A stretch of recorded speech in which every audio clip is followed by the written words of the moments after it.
પરીક્ષામાં 2024નું પ્રશ્નપત્ર આવી ગયું હતું, તેને લઈને અમે ઘટસ્ફોટ કર્યો હતો. 7 તારીખનું જે પેપર હતું એને 11 તારીખે મેં વાત કરી કે ભાઈ આ જે પ્રશ્નપત્ર છે એ પ્રશ્નપત્ર 2024નું પૂછાયેલું છે.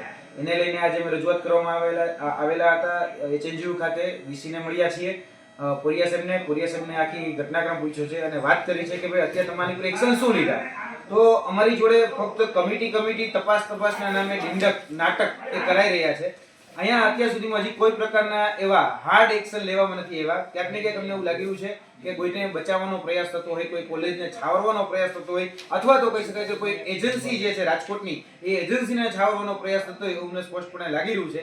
કેમ કે કમિટી રમાઈ રહ્યું છે, તપાસ રમાયું છે અને હજી જે સ્ટ્રોંગ એક્શન કહેવામાં જોઈએ હજી સુધી કોઈ સ્ટ્રોંગ એક્શન લેવાના નથી. અને આજથી અઠવાડિયા પહેલા અમે પ્રાતિજની જે એક્સપેરિમેન્ટલ કોલેજની અંદર જે પરીક્ષા હતી MSc સેમ 4 ની, તેમાં 29, 30, પહેલી બીજી એના વિડિયો રેકોર્ડિંગ કરીને આપ્યા હતા કે કઈ રીતે એ કોલેજની અંદર માસ કોપી થતી હતી. તો એના જે માસ કોપી થતી હતી એના અમે 24 જેટલા વિડિયો એ પુરાવા સહિત આપ્યા હતા. હજી સુધી જોવા જઈએ તો ફક્ત ને ફક્ત એ સેન્ટરને સ્થગિત કરવામાં આવ્યું છે, એટલે કે રદ કરવામાં નથી આવ્યું અને આગળ બીજા કોઈ એક્શન એ સેન્ટર વિરુદ્ધ પણ લેવામાં નથી આવ્યા. એટલે ભાઈ કોને બચાવવાનો પ્રયાસ કર્યો છે?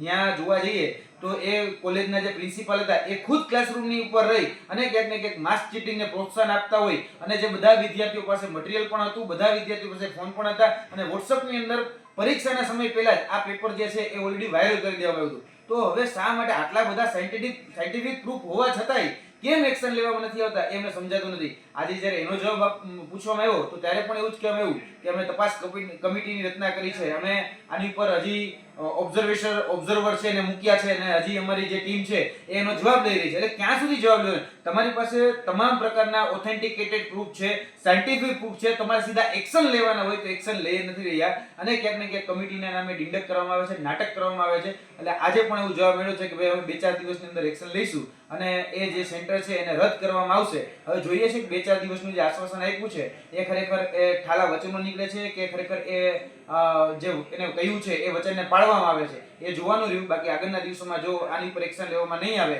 તો અમે સ્પષ્ટપણે કહીએ છીએ કે આવનારા દિવસોમાં HNGUના હવે ઘેરાવો કરવાનો સમય આવી ગયો છે વિદ્યાર્થીઓને સાથે રાખી. કારણ કે LLB ના સેમ 4 ના જે વિદ્યાર્થીઓ છે એ સતત અમને પૂછી રહ્યા છે કે સાહેબ અમારે પરીક્ષા બીજી વખત આપવાની કે આ 2025 નો ઉમેદવાર એવું કહી રહ્યા છે કે અમારી પરીક્ષામાં તો વાંધો નહીં આવે ને.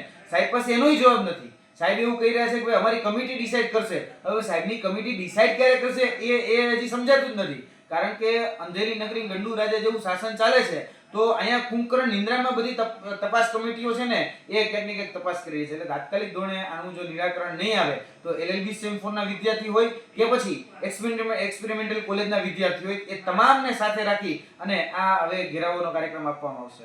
કોલેજનું સેન્ટર રદ કરવાની બાબત તો છે, પણ માસ કોપી જે વિદ્યાર્થીઓ કરી છે 120 જેટલા છોકરાઓ છે અંદર, તો એ બાબતે શું કહેવું છે? એમના ઉપર શું એક્શન થયું છે? ખાસ કરીને જોવા જઈએ તો બધી જ જગ્યાએ આમાં એક્સપેરિમેન્ટલ કોલેજની અંદર વિદ્યાર્થીઓનો પણ વાંક છે અને ત્યાં સંચાલક છે એનો પણ વાંક છે. એટલે વાઇસે વર્સા બંનેનો વાંક છે. તો બંને ઉપર એક્શન લેવા જોઈએ. અમે કોઈને છાવરવા નથી માંગતા. હું વિદ્યાર્થી આગેવાન છું છતાં પણ વિદ્યાર્થીઓ ચોરી કરતા હતા તો તાત્કાલિક ધોરણે એની ઉપર પણ કારણ કે ચોરી કરવી એ પણ ગુનો જ છે અને ચોરી કરાવી એ પણ ગુનો છે. એટલે બંને ઉપર એક્શન લેવા જોઈએ.